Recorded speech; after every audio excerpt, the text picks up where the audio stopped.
Good morning, everybody. Lee Brower here, and welcome to this week's edition of Meaningful Monday. I am glad to be here. I am grateful to be here. Last week we talked about leadership. We talked about at the bedrock position in our foundation of leadership is gratitude, true gratitude. Not just polite gratitude or social gratitude, not ingratitude, and not even appreciative gratitude. We more talked about true gratitude and how that becomes the cornerstone of leadership.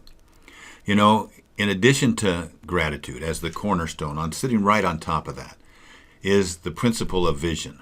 One of the key roles of a leader is to protect the vision, to be able to have a vision that people rally around that's bigger than ourselves, that extends beyond what we currently can see.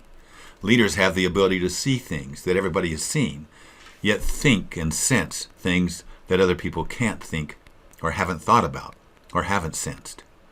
And then to share it. Leadership is built upon asking questions rather than making claims. I think that might be the case with little 7-year-old Sailor.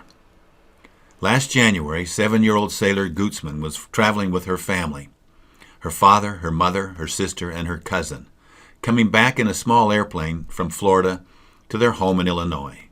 Somewhere over the hills of Kentucky, the airplane ran into trouble in the middle of the night and crashed.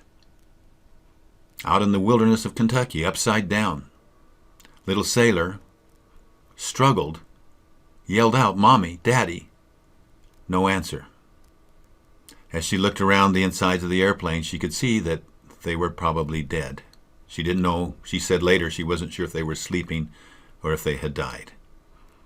Unfortunately, they'd all passed away, and only little Sailor was left to find her way out.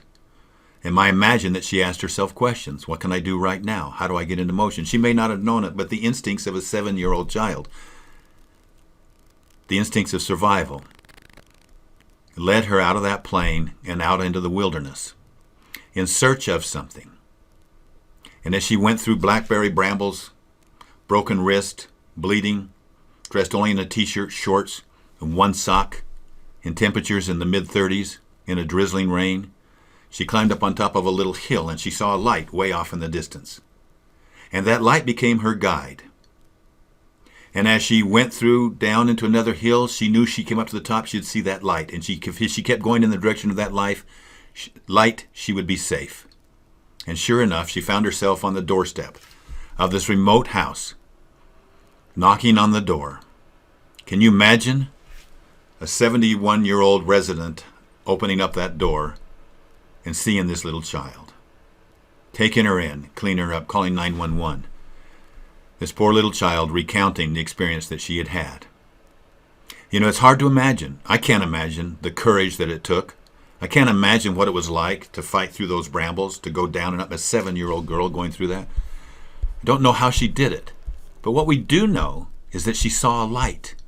And she summoned up the courage in that moment. That light gave her hope. And that great hope allowed her to get across to that. She took courage in the fact that no matter how bad things were, her rescue would be found in that light. As leaders, we have the opportunity to wallow in our current situation, or we have the opportunity to see beyond that, to create a light for ourselves and others can follow. Today, leadership is suffering at the expense of great management, as we develop exponential tools of technology, exponential tools to enhance the global economy, and exponential tools that kind of help us in science and medicine. We are becoming more and more focused, though, on what can we do right now? How do we turn things faster? How do we churn things faster? How do we get faster results? And the eternal concept of patience, the eternal concept of being able to see something that's bigger than our current situation, to see the abundance of our situation, and the value of being able to see something in the future that we sacrifice maybe now to achieve in the future, seems to be waning. We look at our political situation. Our political situation seems to be focused on next week's polls. That's pretty short term, if you ask me. And yet the ability to see long, to inspire a nation, we're not seeing that in our political leaders like we have seen before. We're not seeing it in our business leaders. And unfortunately, we are missing it in our families. We become so centered on managing the moment that we forget about providing the light, the leadership that's way out there. There's a question before all of us right now, and that is, should we bring in Syrian refugees into our country? Several states, the majority of the states, have said absolutely not.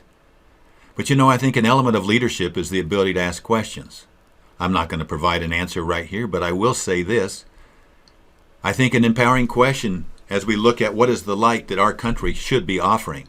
What light do we provide to our own country and to the nations of the world, those that are in plight? We've always been the light. What are the fundamental principles upon which we're built? Are we honoring those principles? Are we still following the principles on which this country was built? That's part of the visionary process, to be able to identify those principles and protect them and to move them forward.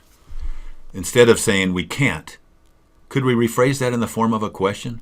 What can we do today to lessen the plight of these people that are being murdered, these people that are being thrown from their countries? There's got to be something that we can do. Let's look at it in the form of empowering questions. What small step can we take today? How can we be in motion? And let's stop slamming doors in the current moment. Let's get out of the tangled bramble bushes, the tangled blackberry bushes. Let's get up on the hill where we can see the light. Let's provide that light, each one of us, for our family, for ourselves, for our family, for our businesses, for our communities, for our country. Let's provide that light. At this time of Thanksgiving throughout the world, I am so grateful for our founding fathers, grateful for what this country's about, grateful for the principles of light, the light that's in my life, the light's in all of our lives. And as we come into this week, I challenge you, I challenge me to take a deeper look, to look out beyond and see if we can't see that light and ask ourselves, what can we do today to preserve that light for ourselves, for our families, and for all of those people that we come into contact with. Have a great week. I'll talk to you next week. Bye-bye.